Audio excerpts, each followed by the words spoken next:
Hi, everyone. My name is Annie Rogers, and on behalf of the ADDitude team, I'm so pleased to welcome you to today's very special ADHD Experts presentation. Today, we are joined by Dr. Temple Grandin, autism expert, author, scientist, and much more for an open conversation and a live Q&A. Dr. Grandin is a professor of animal science at Colorado State University and has been an outspoken advocate for autistic people and for the brilliance of neurodiversity. In 2010, she was named a hero in the Time 100 list of the most influential people in the world. She was also the subject of the 2010 Emmy and Golden Globe-winning biographical film starring Claire Danes named Temple Grandin. You should watch it if you haven't. She became an expert in the field of livestock behavior and facilities design, where her innovations have transformed practices for the humane handling of livestock in slaughterhouses. Dr. Grandin has received honorary degrees from more universities than I can name. And I want to note that today's webinar is not actually a webinar. It's a conversation. As such, we will not have our standard slides, but we will provide access to supplemental resources under the event resources section of your screen. We encourage you to submit questions at any time, and we will try to reserve the last half of our conversation to ask your questions of Dr. Grandin. Before we begin, I would like to ask a poll question for our live audience. Which of the following best describes either your or your child's thinking style? We have object visualizers. Generally speaking, these are generally for all of them. These people excel with mechanical abilities, building things, artwork. They may hate algebra. Spatial visualizers excel at math, patterns, music, computer programming, may hate reading. Verbal factual excels at reading language, abstract thought, and history, probably does not like drawing. And auditory thinkers excel at listening closely, mastering facts, also abstract thought, but visual perception may be fragmented. And then related to that question is whether you or your child were taught any skilled trades, such as woodworking, auto shop, welding in middle and high school. We're interested to see how much of that is happening or influenced our audience that's listening today. So while you do that, I will tackle a few housekeeping items. For answers to common webinar questions, please click on the FAQ tab of your webinar screen. If you are listening in replay or podcast mode, visit ADDitudemag.com and search podcast 465 to access the webinar resources. If you support the work that we're doing here at ADDitude to strengthen a community of diverse thinkers, we encourage you to visit ADDitudemag.com/subscribe and sign up for ADDitude magazine for yourself or to share with a teacher or a loved one who could benefit from a deeper understanding of neurodiversity. Click the magazine tab on the screen to learn more. And finally, the sponsor of today's webinar is Inflow. Inflow is the #1 app to help you manage ADHD. Developed by leading clinicians, Inflow is a science-based self-help program based on the principles of cognitive behavioral therapy. Join Inflow today to better understand and manage your ADHD. You can click the link on the screen to learn more. ADDitude thanks our sponsors for supporting our free webinars. Sponsorship has no influence on speaker selection or webinar content. Okay, so without any further ado, let's dive in. Dr. Grandin, it is an honor and a privilege to welcome you into the ADDitude community today. Wonderful to be here. We are so pleased. And you know, you dedicate your newest book, which is called Visual Thinking, to quote all the people who think differently. And here at ADDitude, we are so fortunate to count many different thinkers among our community members. So I really want to welcome our whole community here today for this really special conversation. And in terms of communication, you write in your book that language is the water we drink, the air we breathe. You revealed that you didn't have language until you were about 4. You didn't read until you were about 8. And then with considerable tutoring in phonics, you wrote, "The world didn't come to me in syntax and grammar. It came to me in images," which was a beautiful line. Even today, you say that you think primarily in pictures because that's just quite simply how your brain works. And as a result, you notice details that everyone else misses. And those details have saved lives, dollars, stresses, waste. Your unique brain has made you the best in your field. But really, it's only recently that the world has began to acknowledge that there are different types of thinkers. As we said, object visualizers who think in pictures, visual spatial who think in patterns, and then, of course, language thinkers. And you argue that the education system is still catching up. It continues to pigeonhole students who perhaps don't test well in traditional terms and maybe pushes them out of higher education. You talk about this quite a bit in your book. I'm wondering if you can start off telling us how you first came to realize that your method of thinking was a little different. And was there a specific example or a memory that stands out where you realized everyone else was sort of thinking in linear, orderly terms, and your brain was doing something else? Well, I went all through my 20s and had no idea that other people thought in words.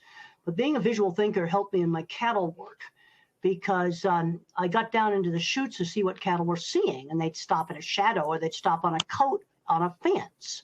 That was just obvious to me because my thoughts are in pictures. So in my late 30s, I finally figured out there was verbal thinking because I started asking people about how they accessed different kinds of information. And when I ask somebody to think about something they don't own, but they see them all the time, which is a church steeple, I'd say, think about a church steeple. How does it come into your mind? And I was shocked when a speech therapist, just 2 lines like this, just 2 little lines, where I see specific churches, and I find the object visualizers start naming off where they're located. And that was a shock. That was my first inkling that different kinds of thinking exist. Now, in my visual thinking book, I describe some of the research that shows that the difference between an object visualizer like me, who thinks in pictures, and a mathematician who thinks in patterns.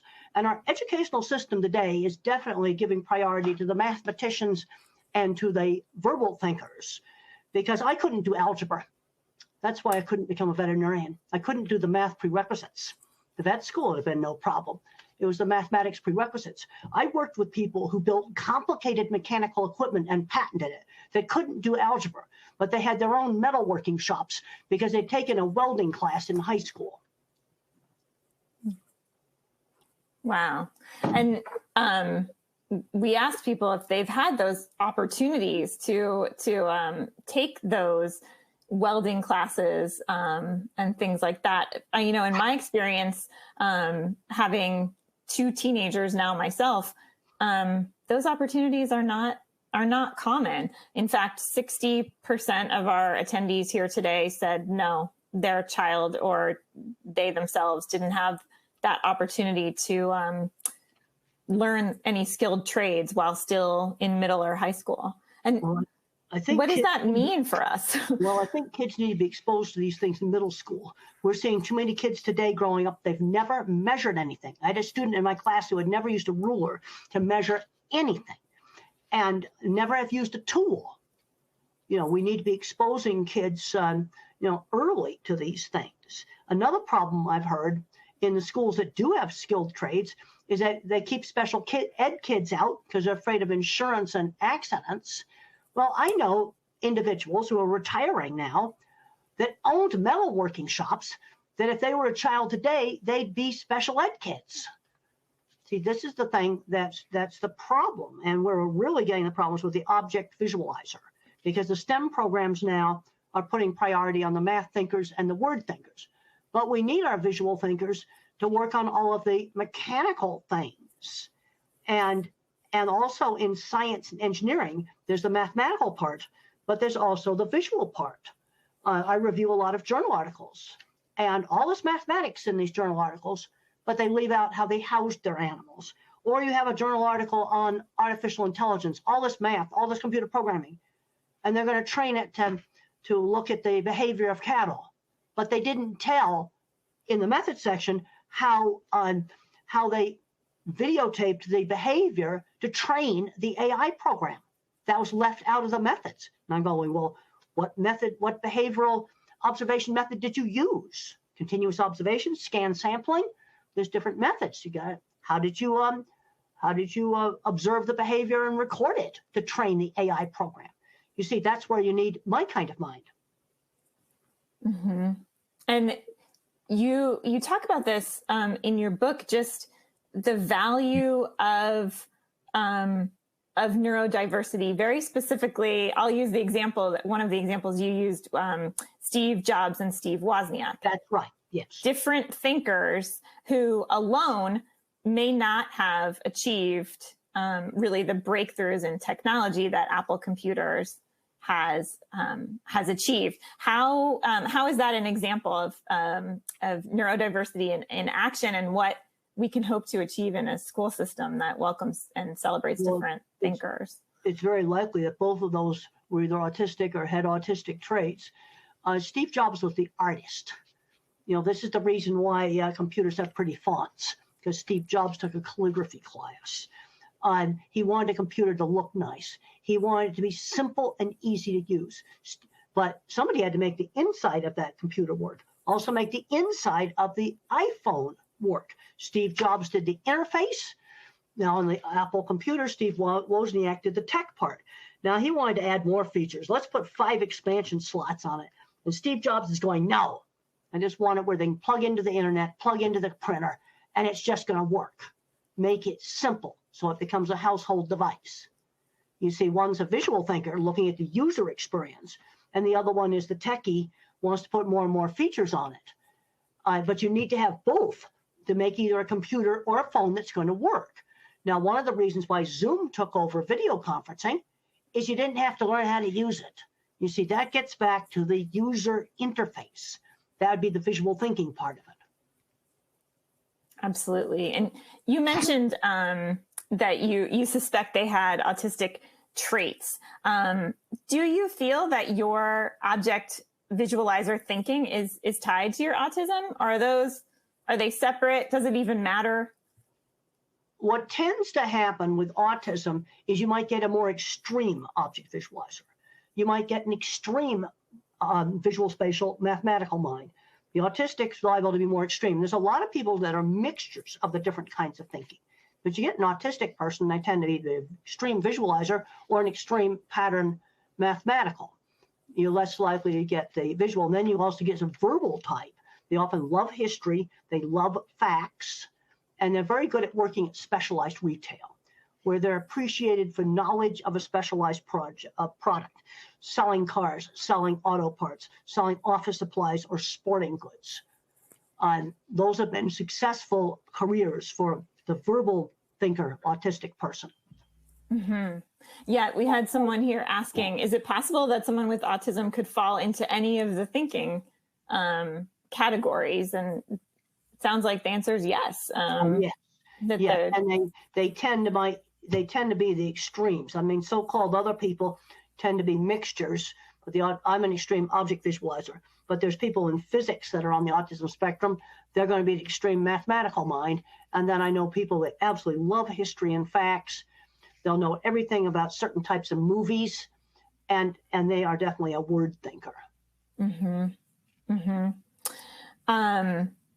You talk about the education system and the fact that we are, as you said, really focusing on those who are more auditory thinkers, not the object visualizers, the visual thinkers.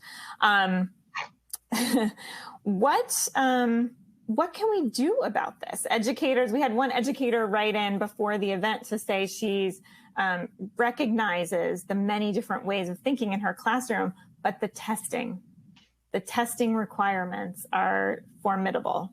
Well, this is part of the problem. And when I was on the book tour for visual thinking, one of the bookstores had me do a talk at a local high school, and I spent an hour with the principal. He didn't know what visual thinking was. He only kind of understood mathematical thinking and word thinking. And I think one of the reasons why educators are pushing algebra so hard is they think you need to have algebra for logical thinking. Well, that's not how I think. Visual thinking is a different kind of problem solving skill. You just see maybe how a machine works, for example. And I know we need people in very high-end skilled trades. Just a few weeks ago, I visited a large beef plant, very, very big beef plant, and they can't find anybody to work on their hydraulic systems. And hydraulics powers a lot of the mechanical equipment. And he says, well, electricians are hard to get, but the hydraulic people who we really need. Well, I worked with brilliant hydraulic people that took one welding class in high school, started out with a tiny steel shop, gradually grew their business, and then have a huge shop now that's building beef plants all around the U.S. Mm-hmm. And I found it fascinating in your book when you talked about algebra. Algebra as a roadblock for some of these non-mathematical thinkers who may very well have in their brains solutions to very practical problems, as you said. Can you talk to us a little bit about algebra? Well, you see, one of the problems I have is it's so abstract. I can relate mathematics like pi times the radius squared for sizing air cylinders because I see the air cylinder. Algebra, when they tell you, is totally abstract. So I don't have any way of storing that kind of memory. My memories are kind of like those pictures you take on your phone where it's a still picture and then it moves just a little bit. Those are how my memories are. Mm-hmm. Mm-hmm. And so with the education system making algebra a prerequisite for all higher math, even though algebra doesn't necessarily unlock greater understanding with geometry or trigonometry, are we losing some brilliant math minds who just don't think linearly or in abstract? I'm really concerned that we're screening out, especially the object visualizers. And you need us. We've got infrastructure falling apart all around everywhere. And it's the object visualizers that are going to, keep water systems running, those kind of things running. And what people don't realize, it's a different type of problem solving. They just look at especially mechanical things, and they just see how to make it work. Mm-hmm. So we have some great questions already streaming in. And one of the parents said, that they are homeschooling an object visualizer, and they would love some ideas for how they can provide some of these hands-on experiences to help them explore their mechanical side. Well, this is why I did a little book right here for kids called Calling All Minds. Perfect. And when I was a young child, I spent hours building little parachutes, building little kites, experimenting with them to get them to fly better. And kids don't tinker anymore today. I mean, I've talked to parents where their child had never, ever made a paper snowflake. In my visual thinking book, I interviewed a doctor who was very frustrated teaching interns how to sew up cuts because they'd never used a needle and thread. They were totally removed from the world of practical things. And now I think in a lot of cases, kids need to be jumped to geometry, but also how about just taking practical math? A lot of just very, very practical math on how to run your business, for example. That would be really good. Right. And even, I think you mentioned this in your book, home economics. As far as I know, it's a dwindling number of high schools that are offering home economics, but really that was a very practical math, whether it was cooking or balancing a checkbook. Those kinds of skills are no longer emphasized. Well, the problem is that kids aren't having life skills. I'm seeing too often where a kid gets an autism diagnosis or dyslexia or ADHD or some diagnosis, and they're not learning life skills. I'm talking about managing money, things like going shopping, ordering food themselves at the restaurant. They need to be learning these things. I mean, when I was shopping, I was doing that at 7 and 8 by myself. And I have some moms that are afraid to send their kid into the store to buy something when they're pumping gas at the gas station. And the kid has got to learn how to do things like that. I had a little allowance, 50 cents a week for allowance. I could buy 5 Superman comics, but if I wanted the 69-cent airplane, I had to save for 2 weeks. Mm-hmm. And kids are not learning that very basic, very simple kind of stuff. Mm-hmm. We have someone wrote in to say here that she found algebra almost impossible, but then in college, taking courses in logics and sets, she was at the top of her class. So yeah, to your point, I took a logic class and I did well in that. You see, and how to get through the freshman math requirement, it was finite math, which was mainly statistics, probability, and matrices.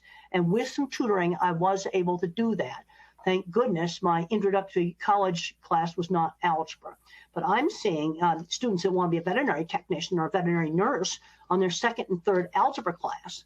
And so I've looked into the requirements, like for a veterinary nurse, some states require algebra and others don't.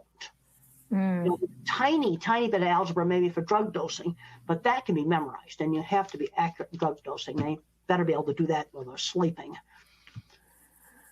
Right. Yes, you would hope. You would hope.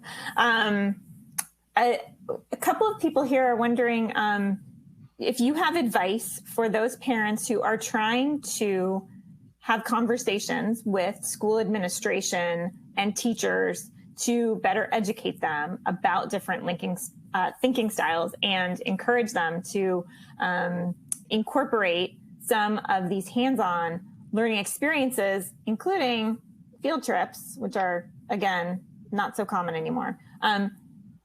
Help for them how to begin the conversation with like that administrator that you met who don't even know about different thinking styles. This is the reason why I wrote my book, Visual Thinking, The Hidden Gifts of People Who Think in Pictures, Patterns, and Abstractions, was to try to, get across some of these barriers. That's why I did the book. Now, I just want to talk about how I collaborated with my highly verbal co-author, Betsy. I write the rough drafts. They'd be kind of associational and maybe somewhat disorganized. And Betsy then, she moved it all out, rearranged it. I don't know how she does it, but we were using each other's complementary skills. This is something that's really important, but I'm just concerned that we're screening these thinkers out and we're going to need them.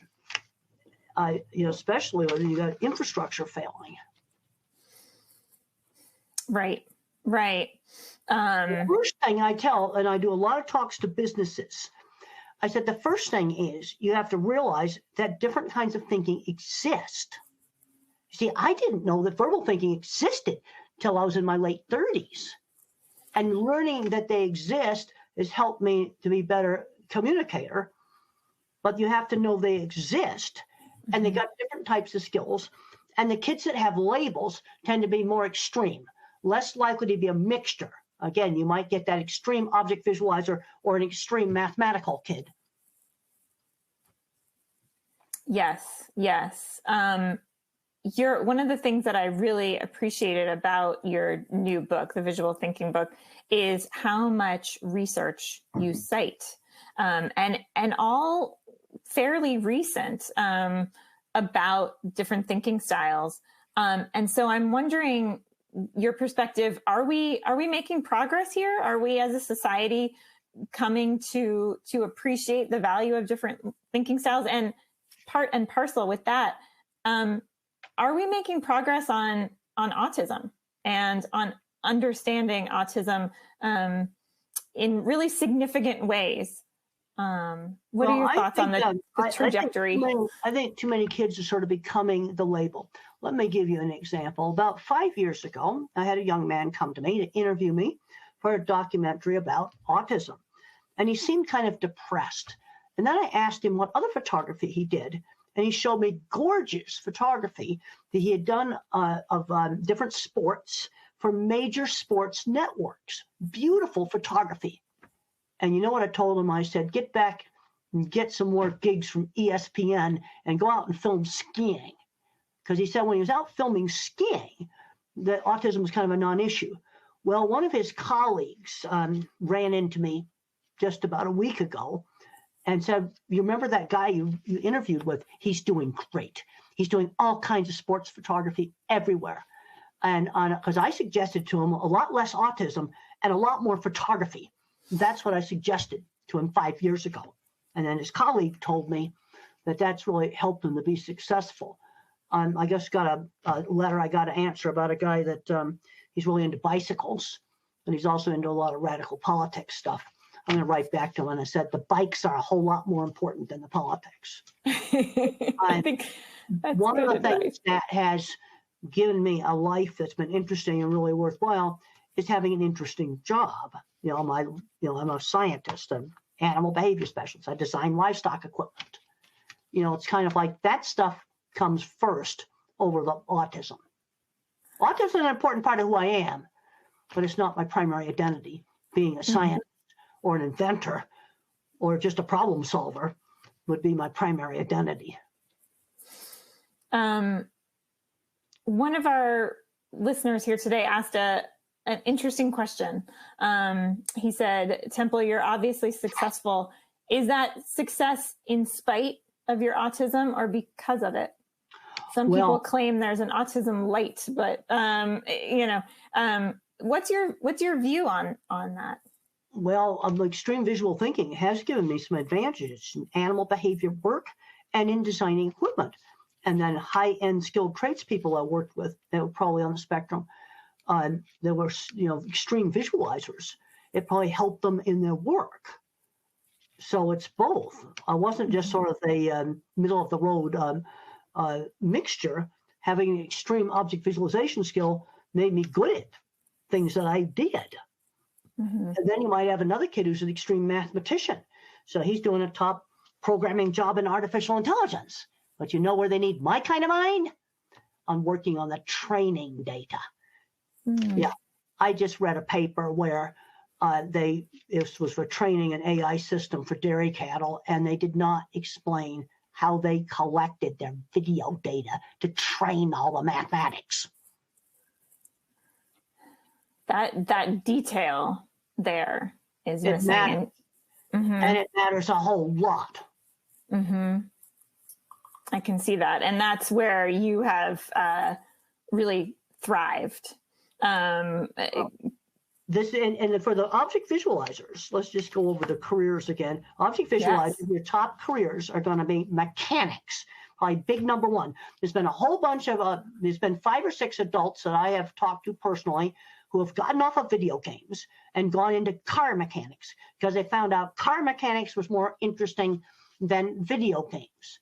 So mechanics, and the people I'm updating my PowerPoint right now. I'm putting a picture in of, if you are a mechanic, this is a thing of beauty. It's a hydraulic power pack to run an entire beef plant. And if you're a mechanic, it's a thing of beauty. And I'm putting a picture of that in my next PowerPoint. Yes. And finally, 30 years later, the person who made that power pack has his own corporate jet and no algebra. Now I've kind of gotten off the subject, but you see, as I'm talking about this, I'm seeing it because I just looking at those pictures last night. You see, then I get off the track and I can't remember what we were originally supposed to be talking about. No, you were talking about careers for object visualizers. This person that started out single welding class, doing tiny little jobs in the beginning with a portable welder. And then the company gradually grew. Now, where a lot of these specialized minds need help is when they get big is running a business and finding the right person to do that that's not going to rip them off. Pairing up with a different thinker, sure. who's Well, the techies got scruples. The techies say you have to eventually hire a suit to run the business. And that really is true. I don't know. We've gotten a number of people have complimented you on your suit today. So a lot of people appreciate your type of thinking. And I think we've got a good crew here. I did want to ask you about, we've talked about the careers for object visualizers and the hands-on. Let's just go through the careers for the object visualizers. Now, I won't get off the subject now. The number one would be mechanical things, all kinds of mechanical stuff. And then working with animals is another big one. Training animals. Photography, another big area. And it has no barrier of entry. Photography and art. Now, I'm concerned about AI and art, but it's there's like, for example, this individual is doing the sports photography. That's not going to get replaced with AI anytime soon. And then your pattern thinker or your mathematical thinker, obviously computer science, programming computers, the more mathematical parts of engineering, data analytics, music and math, they often go together. And then, of course, you have your word thinkers, teachers, lawyers, all kinds of word-based jobs, sales, marketing. Right. It's interesting. We have a number of people here who are learning about their own minds as their children are getting maybe evaluated and diagnosed for both autism, and we have obviously a large ADHD audience here. And someone who asked very pointedly, what advice you have for learning about a person learning about their neurotype sort of late in life, and learning to embrace it rather than seeing it as a deficiency, especially after, for the adults, perhaps a childhood that was not embracing. Good. This is my book, Different, Not Less. And it's 18 people diagnosed with autism later in life, describing their experiences in their own words. Now, where the diagnosis helped them the most was with relationships. For a lot of people, it was almost a relief to get the diagnosis. What I'm concerned about right now in younger people is a diagnosis holding them back on the career side of things and the job side of things. I see too many parents getting so overprotective, the kids aren't learning working skills, and that's something they need to work before they graduate from high school, starting out with chores, volunteer jobs, when they're maybe 11 years old, maybe at a church or nursing home or whatever. And as soon as they're legal age, real jobs. Now, here's the little recommendations. Let's avoid the rapid multitasking, chaotic jobs, such as a takeout window at McDonald's. I want to avoid that. The other little accommodation that a lot of neurodiverse people need, and this will save a lot of jobs, is any task that involves a sequence. Give them a written checklist, like a pilot's checklist. If you just go yakety yak, yak, yak, this is how you clean the ice cream machine, they're not going to be able to remember the sequence. But if you give them a pilot's checklist of the steps, that will save countless jobs, because employers get mad and say, well, I already showed them how to clean the ice cream machine 3 times. Is he stupid? Well, this is where they need like an external working memory. Right. And that it's so interesting because somebody wrote in to say that was their challenge with woodshop in high school, is that the instructor only gave instructions verbally. And so they missed out on that opportunity to really explore woodshop because they just were constantly, having trouble following all the instructions. So, well, the thing is, if the people don't want to do the accommodation, just remind them. Pilots need a checklist. I need one too. And the Federal Aviation Administration makes checklists mandatory on every single flight. I love that.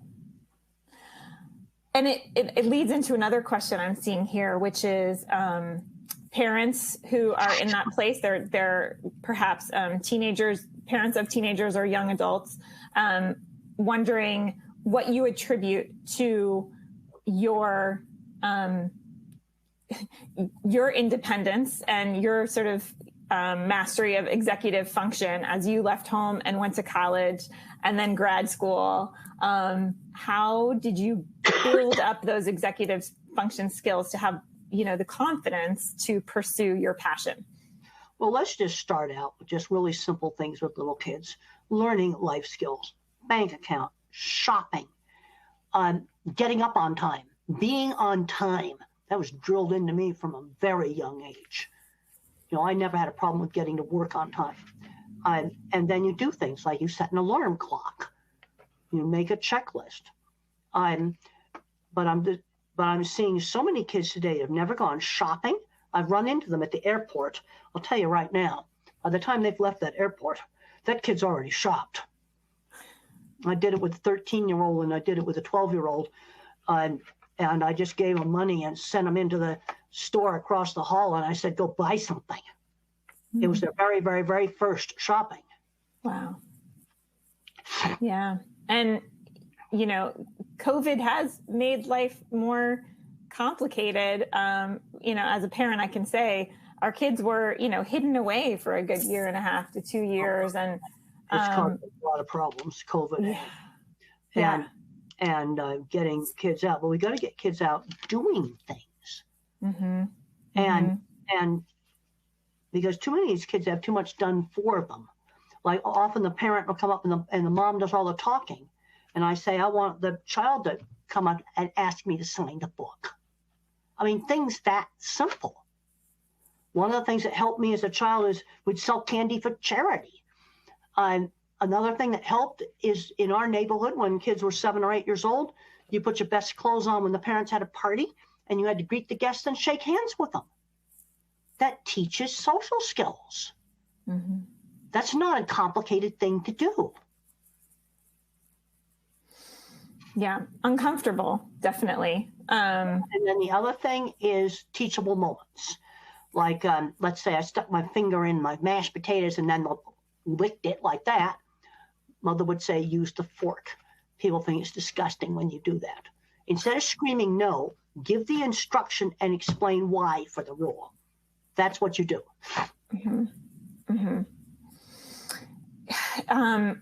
You touched on social skills and the importance of those. And, we hear so much from our audience that school is challenging, not only for the academics and the different thinkers, but socially.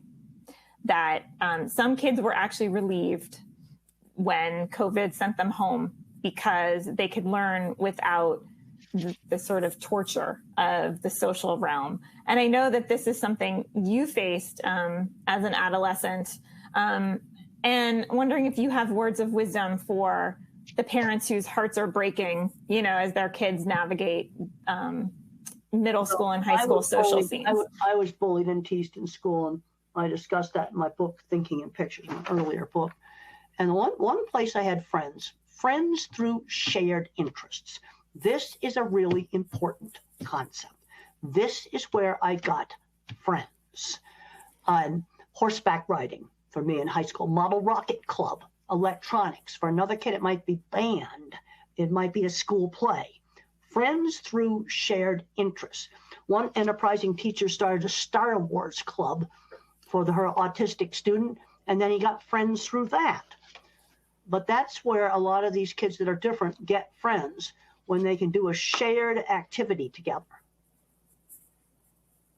Yeah. And did you feel that shared activity took away some of the overwhelm of social situations? Well, it took away. I mean, it still hurt when I crossed the parking lot. They were bullying me. Well, now today I'd have to deal with being texted all kinds of terrible stuff. They call me Bones and Tape Recorder.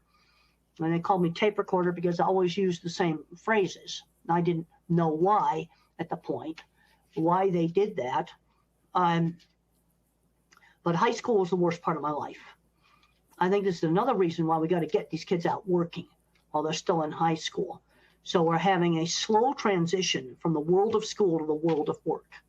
I've seen kids that get through college just fine, and then they do a horrible time in the workplace because they've never had a job. And one of the big problems I'm seeing is just being late all the time. This is something I was taught at a really young age. You set the alarm clock. You got to be up in the morning. I was taught to lay my clothes out the night before. I actually still do that.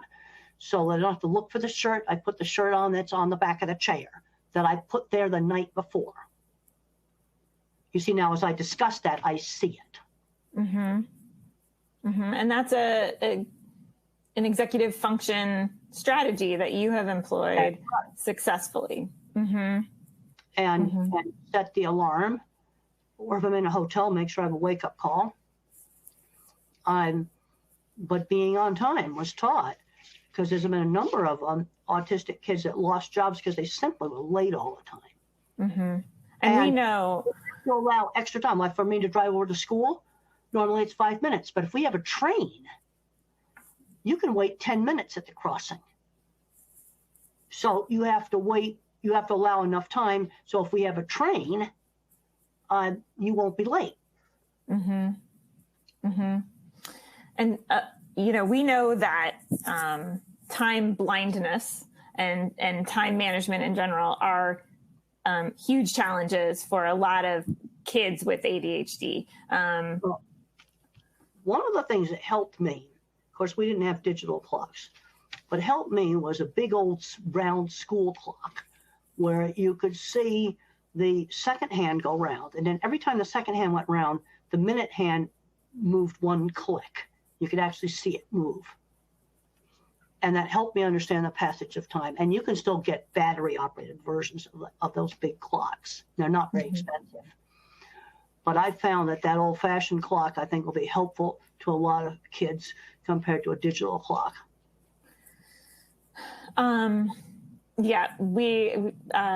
Externalizing time really helps. And as you said, checklists.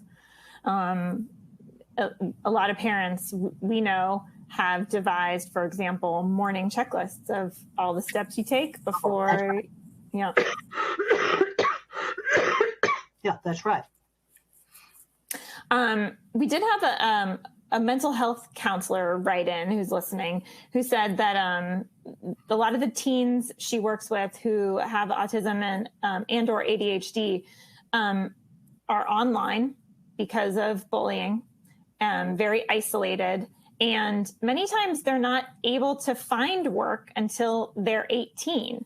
I know that you've done some work in like tour guides, right? I mean, sort of volunteer opportunities where you would perhaps be able to work on these things like time management, being on time. Well, that's right. And I talked to a parent just the other day who's happened to be at an airport again. They run into me. And the mom said, well, the child is walking my dog, our dog. I said, he needs to walk the neighbor's dog because they've got to learn how to do a task on a schedule where somebody outside the family is the boss. It can be something as simple as walking Mr. Jones's dog. So every day at 7 o'clock in the morning, you got to be over at the Joneses' house to get the dog and walk it and give it a full 15-minute walk or whatever and do the job. Church volunteer jobs. That's another place where you can have 11-year-olds passing out the programs, helping with the food. Those things can start really early, and they teach work skills. And then if there are opportunities that are hands-on, that's sort of a win-win as well for those. Well, you have to be 18 to do any of the skilled trade stuff. But I was thinking like mowing lawns and you can work what they call safe retail at 14, which would be things like a movie theater and bagging groceries. Now, another problem I see with a lot of vocational counselors is they don't differentiate to where bagging groceries is a training job and where bagging groceries for certain clients would be a suitable career. But there's a lot of states where there's a lot of jobs you can do before 18.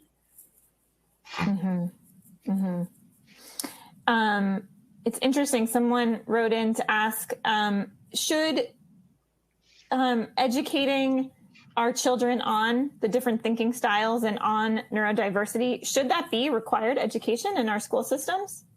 Well, I think teachers need to understand it, and that's why I wrote my book, Visual Thinking. Mm-hmm. And a lot of the stuff I aim at business leaders too, because business leaders, I think, are in a position where they work on changing the education system. I talked to one person who was a farmer, and he was so shocked that high school kids didn't, the cows gave milk, for example, things that basic, that he pushed to get more hands-on classes in the school. He was on the school board. See, I think that's where you're going to get some of the changes. Sometimes talking to administrators might be like talking to a brick wall. Mm-hmm. But I talk to business leaders all the time, and they ask me what's the most important thing they can learn. I said the most important thing to learn is different kinds of thinking exist, and they have different types of skills, and you need these different types of skills. Mm-hmm. Mm-hmm. Yeah, and I think that this person was suggesting that by educating the kids about different thinking styles may address some of these social stigmas, perhaps help other students recognize. The way I sold jobs was to show off my work. I simply showed people what I could do. I showed people examples of my work. That's what I did. Here's a photograph and thinking and pictures of a bison facility I designed back in the 80s. They're still using it. And I would show people drawings and pictures of work. And I let the work sell itself. We need to be doing a lot more to make portfolios. I've got another one of my drawings in my autistic brain book. Now, here's a drawing. I hope I'm holding it in front of the camera right, of a cattle loading ramp. I'm not getting a video right now, so you can see me, but I've got some problems with the computer screen blanking out, and which I'm going to have to get fixed. We can see it, and I will. Well, you can see it. Well, all that matters, I don't need to see you. You can see me, so I'm not going to mess with the computer. But what I learned a long time ago was to sell my work instead of myself. So let's say a person does beautiful artwork, you make a portfolio. In the example of the photographer, that's a field where you can have it on your phone, and you whip that phone out, maybe at the airport or maybe at line in the grocery store, and sell a job.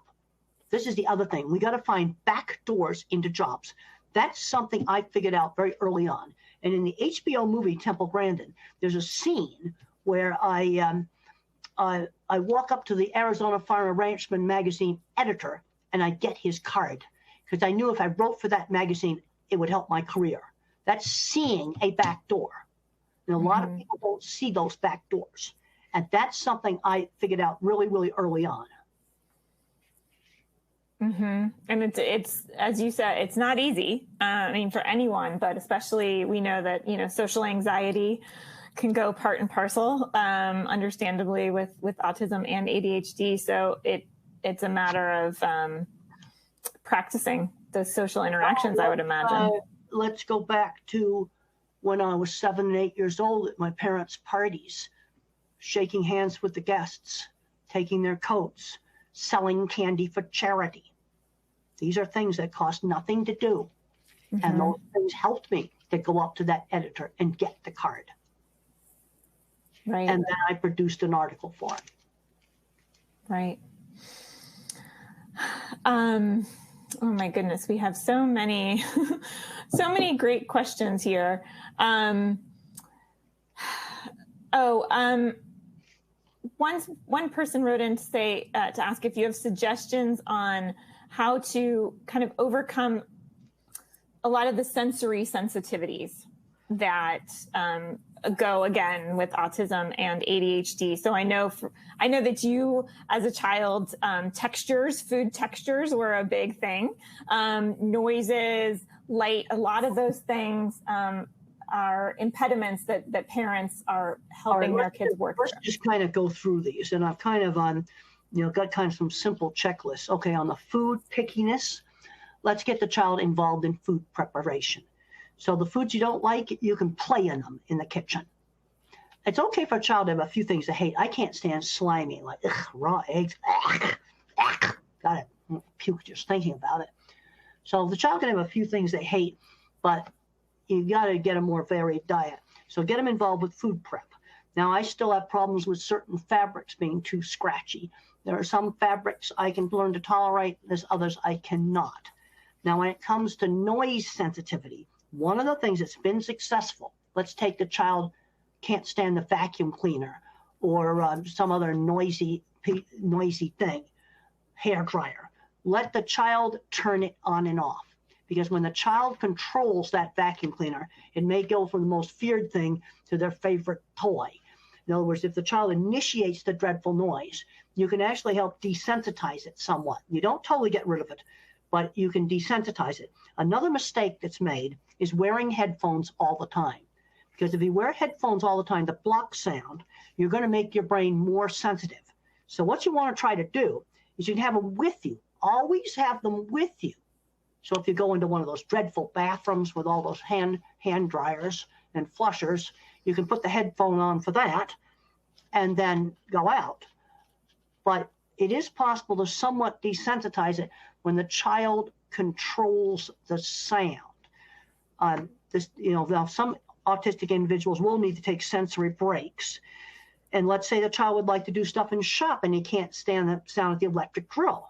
Well, he needs to go down in the shop when it's not busy and just start drilling holes and stuff with the electric drill. Because when the kid turns it on and off, it often gets to be tolerated a whole lot better. Now, another issue is visual sensitivities. And this might be a top architectural thing. Flicker in LED lights. Some individuals with dyslexia, autism, or ADHD can see certain LED lights that flicker. And the way to detect the bad lights is to take out your phone right here and set it on slow motion video, just regular slow motion video, not ultra slow, and photograph the room. And you can find the LED lights that flicker. You can also find the computer screens that flicker. Usually laptops and phones do not flicker. But some computer monitors and flat screen TVs flicker, and you can find them. And then what you can do is you can go buy a lamp that has an LED light that does not flicker. I can't go into all the technical reasons why they flicker, and cost is not the factor usually. But find LED lights that do not flicker. Another little tip. You've got some dyslexic individuals where when they go to read, they see the print jiggle on the page. The print will jiggle on the page.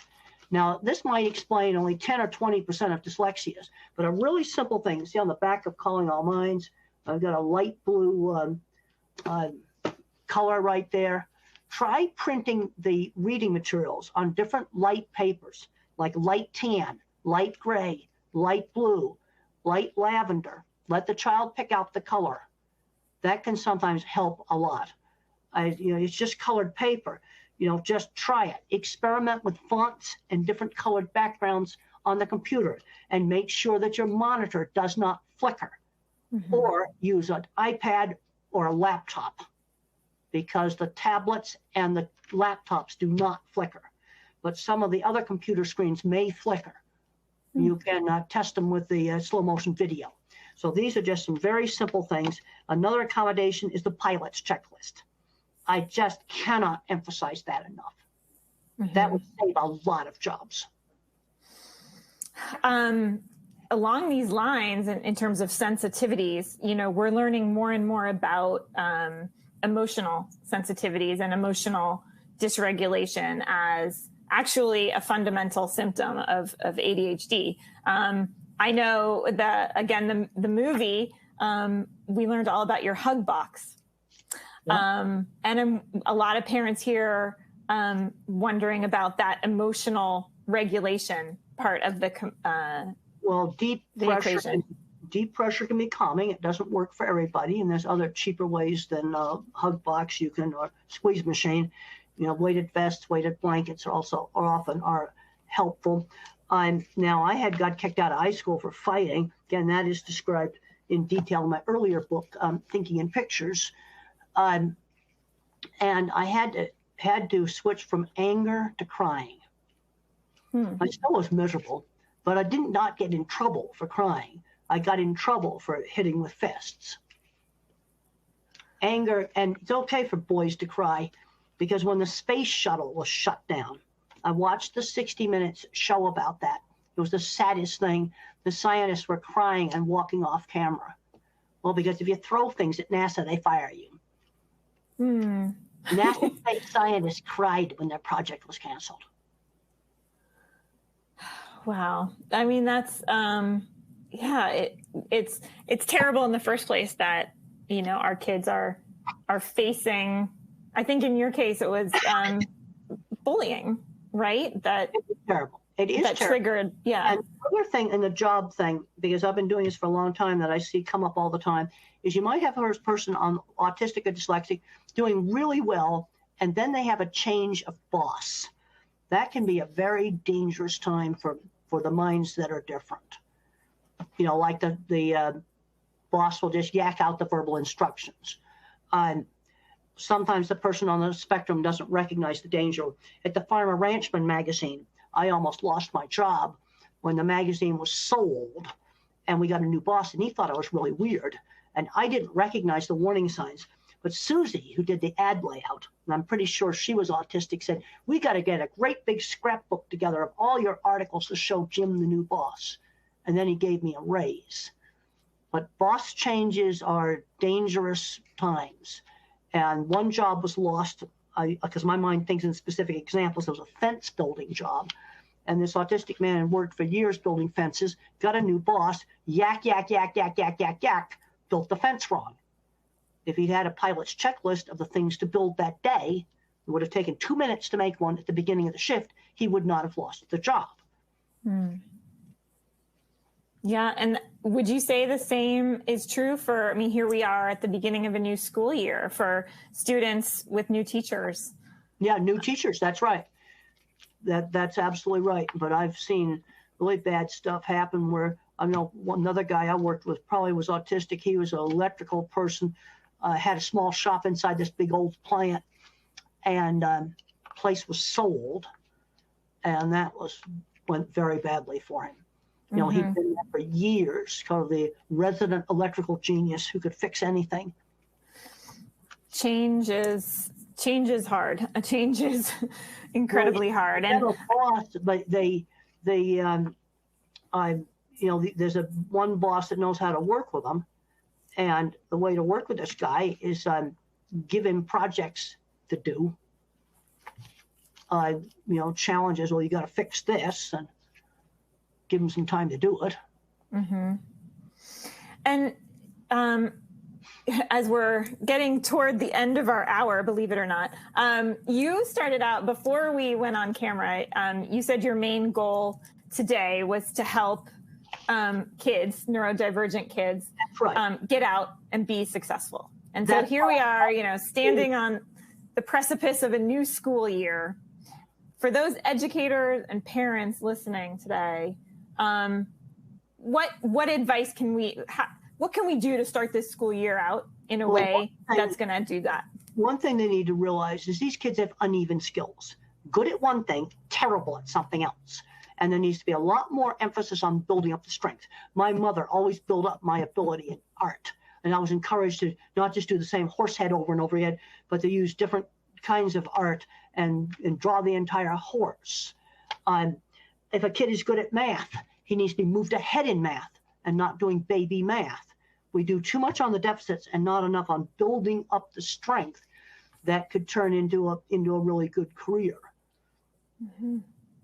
Yeah. So look for those strengths, celebrate them, and then figure out. In order to know you have a strength in something like building things, you got to be exposed to tools. If you're not exposed to it, how can you show the skill?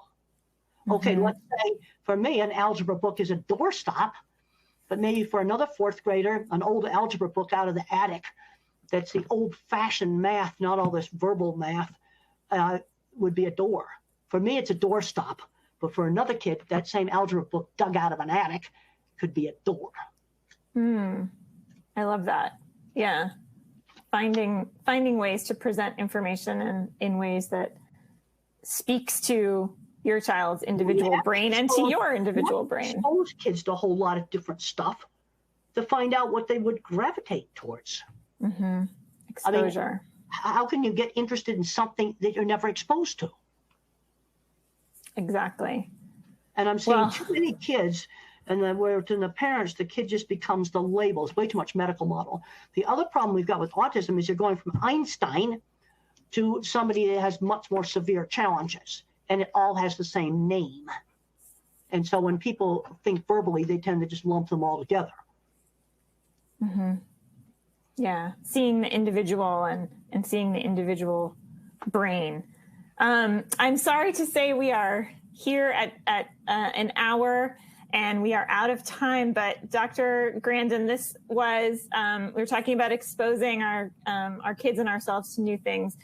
You have exposed, I know me personally, and I hope our audience here, to a lot of new concepts and ideas and strategies and inspiration. So thank you so much for being a part of the ADHD Attitude community here today and for lending your voice and your expertise.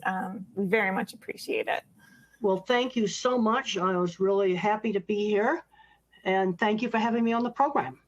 Of course. Of course. And for everyone listening, thank you for joining us. We hope you'll join us for another Attitude webinar. You can learn all about those on attitudemag.com. For now, have a great day, a great week, and we'll see you again soon.